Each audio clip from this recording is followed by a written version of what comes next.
요즘 코로나 바이러스 때문에요. 아이들이 학교도 못 가고 집에만 있잖아요. 누가 제일 머리가 아플까요?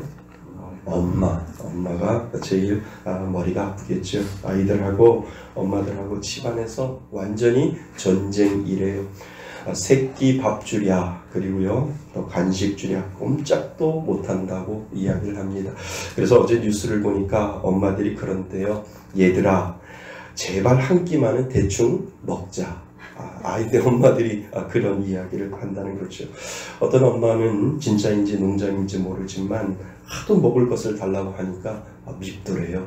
내 자식인데도 밉다고 그렇게 이야기를 합니다. 사람들의 말 속에서 가장 많이 나오는 말이 사실 가만히 보면 사랑이라고 하는 말입니다. 사람의 마음속에 사랑이라는 거 하는 감정만 넘쳐나면 얼마나 좋겠어요. 그런데 우리 마음 한복판에는 그렇지가 않지요. 마음의 감정이라고 하는 사랑이라는 감정보다 그것보다 다른 감정이 더 많이 우리들 마음속에 자리 잡고 있다라고 하는 겁니다. 미워하고요, 꼴보기 싫어하고, 또 시기하고, 그리고 질투하는 감정이 더 많이 우리 안에 있다라고 하는 겁니다. 그것이 저와 여러분 안에 더 많이 있다는 것을 저와 여러분들은 무시하면 안 됩니다. 내 안에는 사랑만 있어 라고 할 수 없고요. 사랑합니다 라고 이야기를 하지만 사실 그 사랑보다 그 사랑 외에 다른 감정들이 우리들 안에 더 많이 들어있음을 저와 여러분들은 시인하셔야 되고요, 인정하셔야 됩니다. 최고의 약이 사랑이라면요, 최고의 독이 미움이라고 하지요. 내가 누군가를 미워하면 미움받는 그 사람 손해볼 것 같지만 의외로 미워하는 내가 손해본다라고 이야기를 합니다. 건강상으로 그리고 심리적으로 여러 가지로 그 미움을 받는 사람이 손해보는 것이 아니라 미워하는 내가 손해를 본다라고 이야기를 하지요. 그래서 누군가를 미워하면 그것이 굉장히 자해적인 부분들이 없잖아 많이 있다라고 합니다. 미워하는 상대방은 잘 모르는데 미워하는 나는 내 몸에 이상이 오고요, 그리고 몸에 경직이 되고요, 그리고 마음에 쓴뿌리가 생기고 그것으로 내 스스로가 자해적으로 우울해지고, 그리고 내 안에 미움 때문에 내가 점점 메말라가고 까칠해지게 된다라고 하는 사실을 우리는 부정할 수 없다라고 하는 겁니다. 오늘 율법사가 예수님을 시험하면서 질문을 했어요. 배우려고 질문하는 것이 아니라 떠보려고 예수님에게 질문하는 장면이 오늘 본문에 나와 있습니다. 그 사람 안에도 미움이라고 하는 감정이 있는 것 같고요, 그 사람 안에도 시기라고 하는 감정이 있었던 것 같아요. 그래서 예수님에게 물어봅니다. 10계명 중에 어느 계명이 제일 큽니까? 라고 예수님에게 질문을 하지요. 예수님은 몇 번째 계명이 가장 중요하다라고 말씀하시지 않았어요. 예수님의 대답은 아주 심플하면서도요, 예수님의 대답은 명쾌한 대답을 우리 오늘 본문에서 볼 수가 있습니다. 10계명을 둘로 나누었어요. 1계명부터 4계명은 하나님에 대한 계명이다 이렇게 말씀하시고, 그리고 5번째 계명부터 10번째 계명은 사람에 대한 계명이다 라고 예수님께서 아주 명쾌하게 두 부분으로 나누셨지요. 나 외에 다른 신을 두지 말라, 우상을 만들지 말라, 내 이름을 함부로 부르지 말라, 안식일을 기억하라. 1계명부터 4계명까지 있는데 그거 너무 복잡하게 생각하지 마라 라고 예수님께서 말씀하시고, 그 4개를 다 통틀어서 그냥 위로 하나님을 사랑하면 된다 라고 이렇게 예수님께서 말씀하시고요, 또 부모님을 공경하라, 살인, 간음, 도둑질하지 말라, 거짓말하지 말라, 탐내지 말라. 5계명부터 10계명이 있는데 그거 다 지키려고 하니까 복잡하지 않겠니? 그것은 이웃을 사랑하면 돼 라고 예수님께서 아주 간단하게 명쾌하게 그 답을 주었다는 거죠. 그러니까 하나님을 사랑하고, 그리고 그 마음으로 내 이웃을 내 몸같이 사랑하면 된다 라고 예수님께서 그 율법사에게 가르쳐주고 있습니다. 그래서 우리가 알고 있듯이 십자가는 위로는 하나님을 사랑하고요, 그리고 옆으로는 이웃을 사랑하면 그것이 십자가의 율법사의 완성이다 라고 우리는 그렇게 이야기를 하지 않습니까? 율법사가 미움의 감정을 가지고 질문을 하니까 예수님은 사랑으로 그 질문을 대답하셨어요. 사랑으로 그것을 풀었어요. 답은 사랑이다 라고 얘기해서 하나님은 뭐라고요? 사랑이시니라 라고 한 단어로 하나님은 사랑이라고 이렇게 예수님이 풀어주셨죠. 사랑, 말이 쉽지 사실 그렇게 쉽지 않은 것 아닐까요? 여러분, 우리 자신을 가만히 보면 사랑한다고 하면서 사실 그 사랑보다 미움이 더 많지 않나요? 사랑한다고 하면서 내가 말하는 말의 대부분은 미움의 감정이 나오고요. 그리고 싫어함의 감정이 나오고 비판하는 마음이 더 많이 나오지 않나요? 제가 목사인데도 제 마음속에 사랑합니다, 사랑해야 합니다 라고 하면서도 불쑥불쑥 제 안에서 튀어나오는 것이 미움이고 불쑥불쑥 튀어나오는 것이 내 안에서 시기인데 여러분들은 저보다 더 나은가요? 라고 하는 그런 생각을 하게 되죠. 그러니까 우리 속마음에서 나오는 것 솔직하게 드러내 본다면 사랑이라고 하는 무게보다 미움, 그리고 시기, 그리고 질투의 무게가 내 안에서 더 많다라고 하는 사실을 저도 인정하셔야 하고요. 여러분도 인정하셔야 된다라고 하는 겁니다. 사랑하면 되지, 하지만 정말 사랑 쉽지 않아요. 진짜 사랑 쉽지 않다라고 하는 것을 스스로 인정하셔야 합니다. 하나님을 사랑한다고 하는데 정말 나는 하나님을 사랑하고 있는가? 말로만, 입으로만이 아니라 정말 우리의 의식과 무의식 속에 예수님의 사랑으로 정말 나는 꽉 차 있는가? 그리고 그 예수님의 사랑을 정말 조금이라도 그 사랑을 실천하고 있는가? 그러니까 세상이 가르쳐 주신 그 사랑이 아니라 예수님의 마음과 예수님의 몸으로, 그리고 예수님의 사랑을 그렇게 실천하면서 나는 살아갈 수 있는가? 라고 하는 사실을 우리는 한번 생각해 보셔야 된다라고 하는 겁니다. 한순간도 예수님을 놓치지 않는 그런 사랑은 할 수 없을까? 우리는 생각해 보셔야 되지요.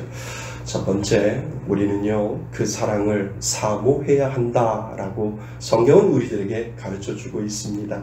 그냥 우리가 말하는 사랑이 아니라 정말 하나님의 마음으로 사랑하기 위해서는 그 사랑을 사모해야 한다라고 우리들에게 이야기를 하죠. 그래서 예수님을 믿으면 사랑이 저절로 나오는 것이 아니고요. 예수님을 믿어도 계속해서 그 사랑을 내 안에서 사모할 수 있는 그 마음을 가져야 된다라고 성경은 우리들에게 설명을 하고 있습니다.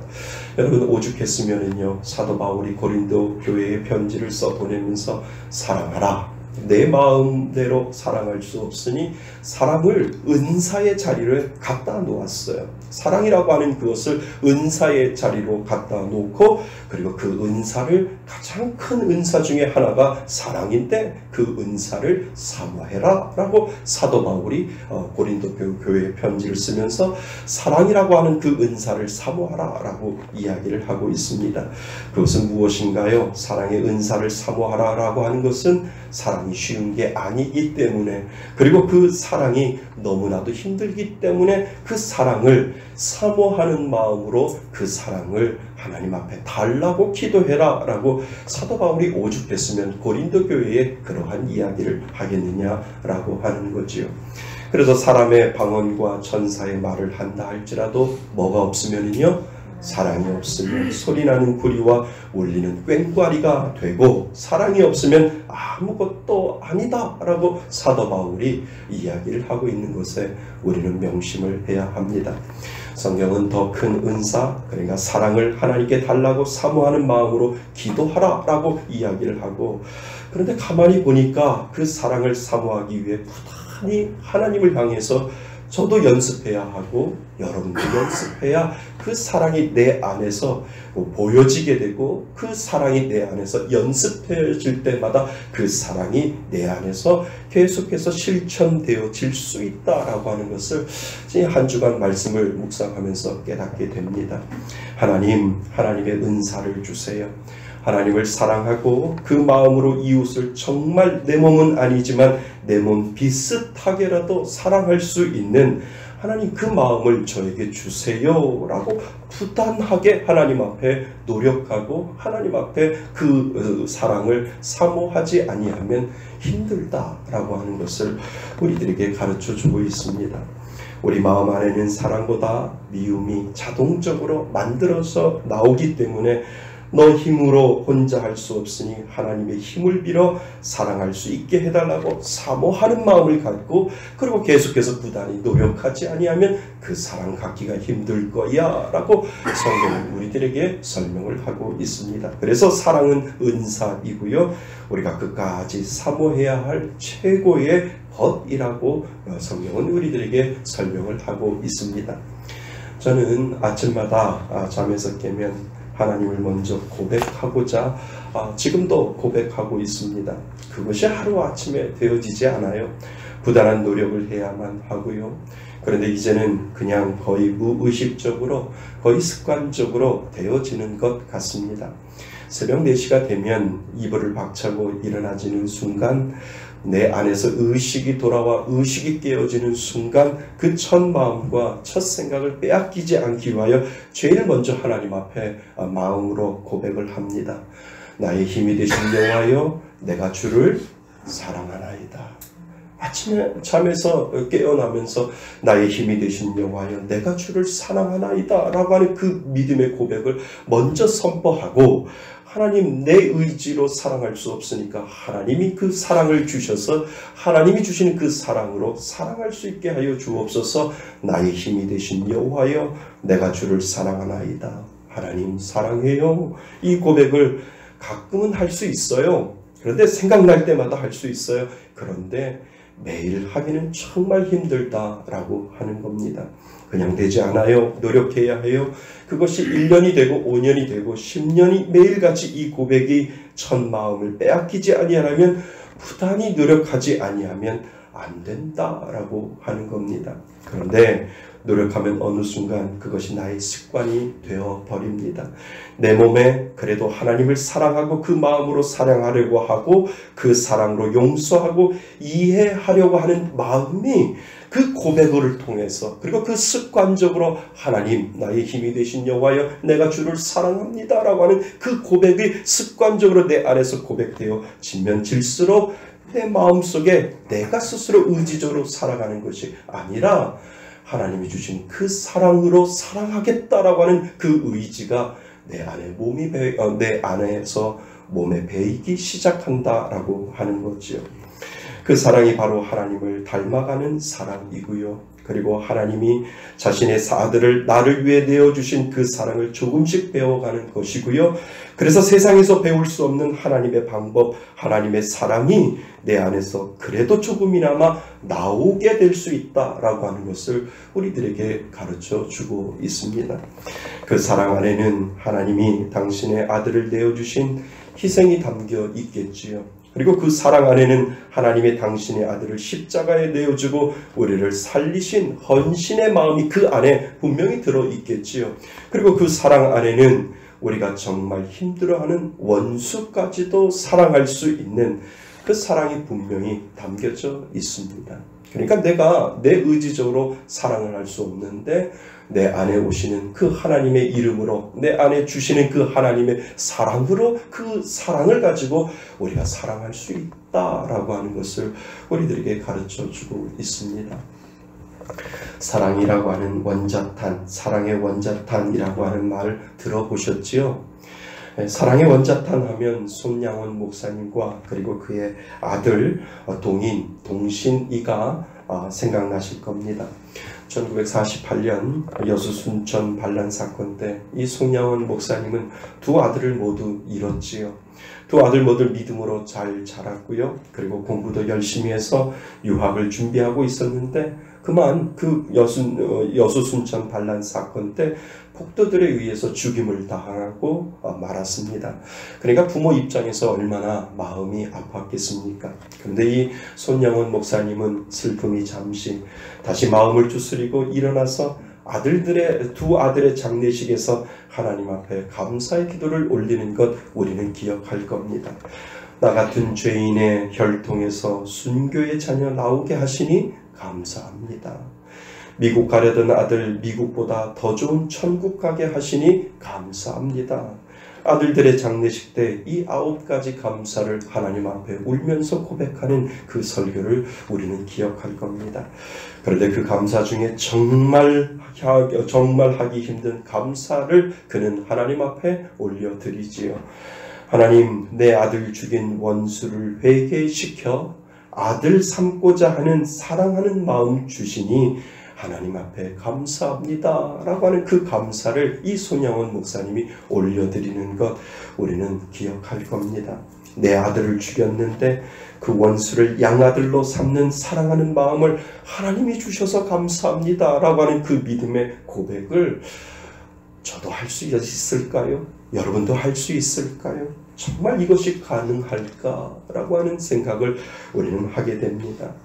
저와 여러분이면 이것이 정말 가능할까? 그런데 내가 가능하게 하는 것이 아니라 하나님이 가능하게 하셨다라고 하는 것을 이 손영원 목사님이 지금 하나님 앞에 감사하고 있다라고 하는 사실을 우리는 기억할 수 있어야 됩니다. 우리는 할 수 없지만 하나님이 그렇게 할 수 있게 하신다라고 하는 것이지요. 그것이 세상에서 줄 수 없는 사랑, 세상에서 우리가 사랑이라고 하는 것은 이런 거야 라고 이야기하지만 세상에서 줄 수 없는 그 사랑을 하나님이 그 아들을 통해서 우리에게 가르쳐 주셨고 그 사랑의 심장이 우리에게 전수되어질 때 정말 손영원 목사님처럼 하나님 앞에 그 내 아들을 죽인 그 사람을 양 아들로 삼게 하실 수 있는 그 사랑을 주시니 감사합니다라고 하는 그 사랑의 단계까지 우리는 갈 수 있다라고 하는 것을 이 손영원 목사님을 통해서 우리들에게 가르쳐주고 있습니다. 여러분, 우리는 이러한 사랑을 하면 머리를 숙일 수밖에 없어요. 인간의 마음으로는 도저히 힘들기 때문이죠. 하나님이 그 마음을 주시지 아니하면 절대로 그 사랑을 우리 마음에 담을 수 없기 때문입니다. 그래서 우리가 사는 믿음의 길 위에서 우리는 그 사랑을 오늘도 사모하며 살아가게 되는 겁니다. 하나님, 내 안에 미움이 하나님의 사랑으로 작아지고 그리고 소멸되게 하여 주옵소서. 하나님, 내 마음으로 할지 못하지만 내 안에 이 있는 미움을 하나님의 사랑으로 소멸되게 하여 주옵소서. 오늘도 우리가 하나님 앞에 간구하고 기도하는 이유가 바로 거기에 있다는 겁니다. 하나님이 주시는 사랑이 내 안에 더욱 자리 잡게 하셔서 하나님의 마음으로 인내하며 하나님의 마음으로 참으며 하나님의 마음으로 용서하며 하나님의 마음으로 이해하고 하나님의 마음으로 덮어줄 수 있는 그런 사랑을 하나님 내게도 주옵소서라고 하는 그 믿음의 고백을 오늘도 하게 되는 줄 믿습니다. 우리는 못해요. 그렇지만 하나님이 주시는 그 사랑이 내 안에서 더욱더 체험되고 더욱더 느껴지고 더욱더 믿음으로 하나님 앞에 나아가면 우리도 그 사랑을 할 수 있다라고 하는 가능성을 우리들에게 가르쳐 주시는 줄 믿습니다. 그러면 두 번째 우리가 생각해 볼 것이 있어요. 그것은 이웃사랑이지요. 그런데 우리가 순서를 잊어버리면 안 된다라고 성경은 우리에게 가르쳐 줍니다. 첫째가 하나님을 사랑하고 그리고 이 두 번째가 이웃을 사랑하는 것이다 라고 오늘 성경은 예수님은 우리들에게 가르쳐 주고 있습니다. 첫째 되는 계명이 하나님의 사랑이고 그리고 두 번째가 이웃에 대한 사랑을 우리들에게 지금 가르쳐주고 있는 이유가 분명히 있다라고 하는 겁니다. 만약 순서가 바뀌면은요, 이웃을 사랑하는 것이 먼저가 되면 무엇이 문제일까요? 이웃을 먼저 사랑하면 자선사업가가 되는 거고요. 이웃을 먼저 사랑하면 내 안에 휴머니즘이 발동하게 되어서 나보다 못한 사람들 도와줘야지 라고 하는 그러한 생각밖에 들지 않는다라고 하는 겁니다. 그러면 하나님이 없이 사랑하는 것은요, 자기 연민에 빠질 수 있고 하나님 없이 사랑하면요, 자기 욕심에 빠질 수밖에 없고요. 그리고 그 사랑에 대한 결과를 내가 자꾸 확인하려고 한다라고 하는 겁니다. 그러니까 그 순서가 바뀌면 안 돼요. 하나님의 사랑이 먼저이고 그리고 그 사랑이 내 안에 풍족하게 적져 있을 때 그 사랑을 가지고 이웃을 사랑할 때 나는 없어지고 하나님의 사랑이 그 안에 묻어나게 된다라고 하는 사실을 기억하실 수 있기를 바랍니다. 그래서 하나님을 사랑하고 그리고 그 하나님의 사랑을 충분히 내 안에 깨닫고 느끼면 내 힘으로 이웃을 사랑하는 것이 아니라 누구의 이름으로요?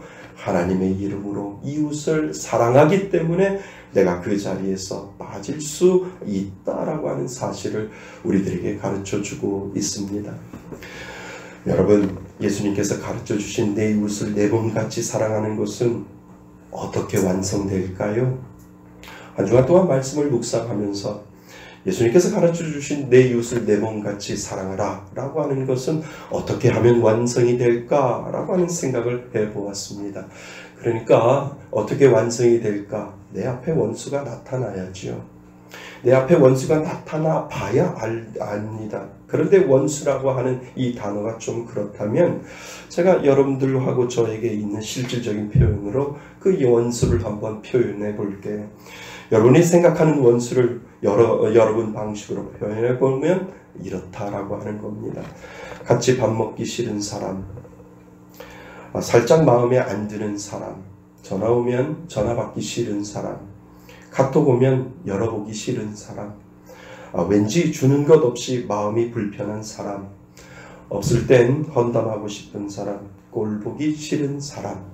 이것이 저와 여러분들에게 성경에서 원수 하니까 나하고 좀 먼 것처럼 느껴지지만 사실 이것이 우리들이 실상황 속에서 만나는 원수 아니겠습니까? 밥도 같이 먹기 싫고 살짝 마음에 안 든다고 말하기도 싫고 그리고 전화 오거나 카톡도 받기 싫고 열어보기도 싫고 1번 없어지기도 싫고 라고 하는 것, 사실 이것이 우리들이 만나는 원수이지요. 이런 사람 꼭 있고요. 또 이런 사람 꼭 만나고요. 이런 사람 주위에서 자주 있어요. 이런 사람이 우리가 말하는 원수가 아닐까요? 이런 사람들이 내 앞에 나타나 봐야 내가 예수님의 이름으로 사랑할 수 있는지를 알 수 있다라고 하니까요. 이 사람들이 없으면 그냥 생각에서 끝나버리고 나의 생각 속에서 원수를 사랑해야지 라고 하는 것에서 끝나버리는데 그 원수가 내 앞에서 나타나 봐야 내가 정말 하나님의 사랑으로 사랑하는지, 하나님의 사랑으로 용서하는지, 하나님의 사랑으로 덮어주는지, 하나님의 사랑으로 이해해 주는지 그 원수가 내 눈앞에서 나타나 봐야 그것이 나의 신앙을 가늠해 볼 수 있다라고 하는 겁니다. 그 불편한 대상, 예수님께서 너의 원수라고 말하는 대상이 나타나야 나의 믿음이 어느 정도인가를 파악할 수 있어요. 내 안에 예수님의 이름이 어느 정도 효력을 발생할 수 있는가를 가늠해 볼 수 있다라고 한다니까요. 그러니까 나의 믿음으로 주여 사랑합니다. 주님을 사랑합니다. 주님밖에 없습니다. 라고 이야기하면서 내 앞에 원수가 나타났을 때 그 원수에 대한 나의 반응을 믿음으로 가늠해 볼 때 정말 내가 하나님을 사랑하는지를 알 수 있다라고 하는 겁니다. 그래서요, 아직도 난 멀었구나 깨닫기도 하고요. 기도하고 그래도 안 되면 또 기도하고 계속 기도하는 것이고요. 내 앞에 원수가 나타나는데 내 마음이 변함이 없어요. 미움의 감정이 그대로 있고 시기의 감정이 그대로 있고 질투의 감정이 그대로 있다라고 하면 아직도 나는 멀었구나. 하나님 나를 용서하여 주옵소서 라고 하나님 앞에 기도하고 또 기도하고 기도하는 것이죠. 왜냐? 내 앞에 원수가 나타났기 때문에 내 믿음의 신앙을 가늠해 볼 수 있다라고 하는 겁니다. 반대로 믿지만 정말 싫지만 예수님의 이름으로 용서하고 이해해주고 사랑해주면서 넘어갈 수 있다라고 한다면 내 믿음이 이 정도로 컸구나라고 하는 것을 그때 가늠하고 알 수 있다라고 하는 겁니다. 여러분, 지금 여러분 앞에 있는 원수는 누구인가요? 혹시 저인가요? 여러분 옆에 보면서 한번 눈빛으로 한번 물어봐요. 혹시 저예요? 한번 옆에 보고 물어봐요. 저예요? 한번 물어봐요. 앞에 없으면, 옆에 없으면 앞에 보고 혹시 저예요? 눈빛으로 한번 물어봐요. 원수가 나타나 봐야 내가 정말 하나님을 사랑하고 있는지, 그리고 그 마음으로 내가 이웃을 사랑하고 있는지를 알 수 있다는 것이죠. 여러분, 내 원수를 내 앞에 세워놓고 내 믿음이 어느 정도인지를 꼭 가늠해 보실 수 있기를 바랍니다. 여러분 정말 예수님의 이름으로 사랑할 수 있기를 바랍니다. 정말 예수님을 사랑한다라고 하는 그 믿음의 고백이 위로 하나님을 사랑한다라고 하는 그 믿음의 고백이 그대로 수평으로 십자가처럼 옆으로 계속해서 그것이 퍼져 나간다라고 한다면 저와 여러분들 안에는 십자가가 완성되는 줄 믿습니다. 여러분 내 안에 미움보다 큰 사랑이 있다는 것을 확인할 수 있기를 바랍니다. 분노보다 큰 용서가 있다라고 하는 것을 확인할 수 있기를 바랍니다. 복수보다 내 안에 큰 이해가 있다라고 하는 사실을 확인할 수 있기를 바랍니다. 하나님을 진정 사랑하면 우리가 안 해봐서 그렇지요. 그 사랑이 우리 안에 있다라고 하는 겁니다. 왜냐하면 그 힘을 누가 주세요? 하나님이 분명히 저와 여러분들에게 주시는 줄 믿습니다. 그래서 나의 힘이 되신 여호와여, 내가 누구를 사랑한다고요? 주를 사랑합니다 라고 하는 그 고백의 힘이 저와 여러분들 안에 살아있기를 바랍니다. 진정한 이웃사랑은 언제 완성되나요? 그 불편한 대상을 향해서 미움의 마음을 버리고 사랑하는 마음을 가질 때, 그때 예수님이 주시는 그런 사랑을 하며 우리는 살게 되는 줄 믿습니다. 여러분 앞에 원수가 등장할 때 긴장하지 마세요. 아, 왔구나 하고 기도와 믿음으로 이겨낼 수 있기를 바랍니다. 내가 진짜로 사랑할 수 있는 기회가 왔구나 하고 믿음으로 꼭 그냥 안아버릴 수 있기를 바랍니다. 안 되면 내 믿음이 이것밖에 안 되는데 뭐라고 하고 기도하면 되지요. 그리고 하나님 내 힘으로 할 수 없으나 하나님께서 분명히 언젠가는 용서하고 그 미움이 내 안에서 사라질 줄 믿습니다 라고 기도하면 분명히 하나님께서 나에게 그 은혜를 주실 거야 라고 하는 그 믿음의 고백을 오늘도 하나님 앞에 올려드릴 수 있기를 바랍니다. 사랑하는 성도 여러분, 어떻게 하면 하나님이 주시는 그런 사랑을 하며 살 수 있을까요? 그 사랑의 은사를 달라고 오늘도 간절히 하나님 앞에 기도하실 수 있기를 바랍니다. 그리고 내 앞에 나타난 여러분의 원수가 어떻게 보이는지, 정말 사랑스러워 보이는지, 아직도 미워 보이는지를 여러분 믿음으로 한번 가늠해 볼 수 있기를 바랍니다. 내가 만든 사랑이 아니라 하나님이 주신 진정한 사랑이 그 모든 것을 가능케 하게 되는 줄 믿습니다. 진정 사랑하며 사시기를 주님의 이름으로 축원드립니다. 그래서 그 믿음으로 오늘도 하나님, 그 하나님의 사랑을 오늘도 주세요. 그 사랑으로 정말 하나님을 세로로 사랑했다면 이제 수평으로 그 사랑을 가지고 이제 내 이웃을 내 몸같이 사랑할 수 있는 그 사랑을 가늠해 보겠습니다. 하나님 앞에 오늘 말씀을 통해서 고백할 수 있기를 바랍니다. 그 은혜로 정말 여러분들 안에 사랑이 정말 넘칠 수 있기를 주님의 이름으로 축원드립니다. 아멘. 오늘 주시는 말씀을 가지고 우리 한번 기도할까요? 여러분들 마음속에 아직도 원수가 있나요? 성경에서 말하는 그 원수는 여러분들 밥 먹기 싫어하는 사람, 전화 받기 싫어하는 사람, 카톡 열어보기 싫어하는 사람, 그리고 말하기 싫은 사람, 그런 사람들이 분명 여러분들에게 원수입니다. 여러분들의 믿음을 가늠해 볼 수 있는 가장 좋은 것은 그 원수들을 여러분들 앞에 세워놨을 때 내 마음이 예수님의 마음처럼 사랑하는 마음이 있는지를 오늘 말씀을 통해서 다시 한번 예수님은 기억하라고 말씀하십니다. 우리 안에 하나님의 사랑이 있으면 용서하지 못할 것 없습니다. 사랑의 원작탄 송양원 목사님이 우리들에게 그것을 보여주었습니다. 예수님의 사랑을 실천할 수 있는 그것을 보여주었습니다. 우리는 손양원 목사님처럼 그렇게 사랑할지 못하더라도 사랑할 수 있는 그 마음을 분명히 우리들에게 주었습니다. 하나님, 원수를 사랑할 수 있는 그 사랑을, 그 마음을 나에게 주옵소서. 오늘 말씀을 가지고 여러분들의 원수를 향하여 용서를 선포할 수 있기를 바랍니다. 우리 다 같이 하나님 앞에 기도합니다. 하나님 아버지, 그렇습니다. 나의 힘이 되신